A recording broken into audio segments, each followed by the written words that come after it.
Bonjour, c'est Grégory Turpin. Je suis heureux de te retrouver pour méditer ensemble l'évangile de ce dimanche.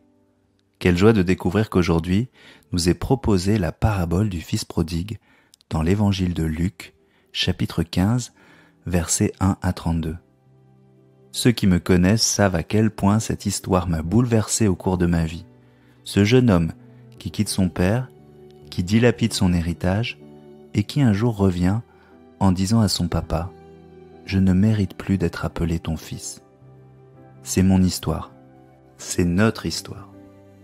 Aujourd'hui, je voudrais que nous puissions nous arrêter sur les circonstances dans lesquelles Jésus a dit cette parabole. Au premier verset du chapitre 15, il est écrit « En ce temps-là, les publicains et les pécheurs venaient tous à Jésus pour l'écouter. Les pharisiens et les scribes récriminaient contre lui. Cet homme fait bon accueil aux pécheurs et il mange avec eux. » C'est pour répondre à cette accusation que Jésus livre sa parabole. Comme si la vieille expression « qui se ressemble s'assemble » était justifiée. Comme si le fait de connaître des pécheurs et de manger avec eux assimilait Jésus aux pécheurs eux-mêmes. Reconnaissons-le, il nous arrive parfois de juger les personnes en fonction de leur fréquentation. C'est étrange, car lorsque nous sommes chrétiens et que nous sommes habités par la présence de Dieu, il y a quelque chose d'incontrôlable à vouloir partager cette relation qui nous fait vivre. Et Jésus nous le rappelle, « Je ne suis pas venu appeler des justes, mais des pécheurs. » C'est dans l'évangile de Marc au chapitre 2, verset 17. C'est donc naturel de vouloir annoncer le Christ dans tous les milieux, même les moins recommandables.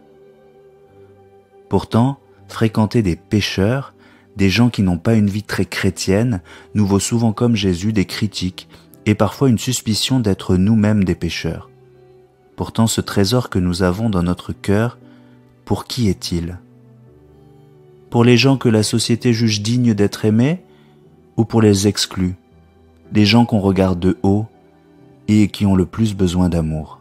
Alors non, quand nous sommes chrétiens, cette vieille expression ne fonctionne pas pour nous. Qui se ressemble ne s'assemble pas toujours, car Jésus nous envoie comme lui l'a fait, vers ceux qui ne nous ressemblent pas, car c'est la seule manière d'annoncer le message que Jésus sauve. Seigneur, je te confie toutes les personnes que j'ai mal jugées à cause de leur fréquentation. Seigneur, je te confie toutes les personnes qui m'ont mal jugé à cause de mes fréquentations. Seigneur, dans toutes circonstances, garde mon cœur pur pour que je puisse partout où je serai envoyé t'annoncer toi, le Dieu qui sauve. Merci pour ton attention. N'hésite pas à partager ce message, à le commenter ou à déposer une intention de prière. Je te souhaite une excellente journée. Si cette méditation t'a encouragé, pense à la partager autour de toi. Pour nous retrouver chaque jour, abonne-toi et active la cloche.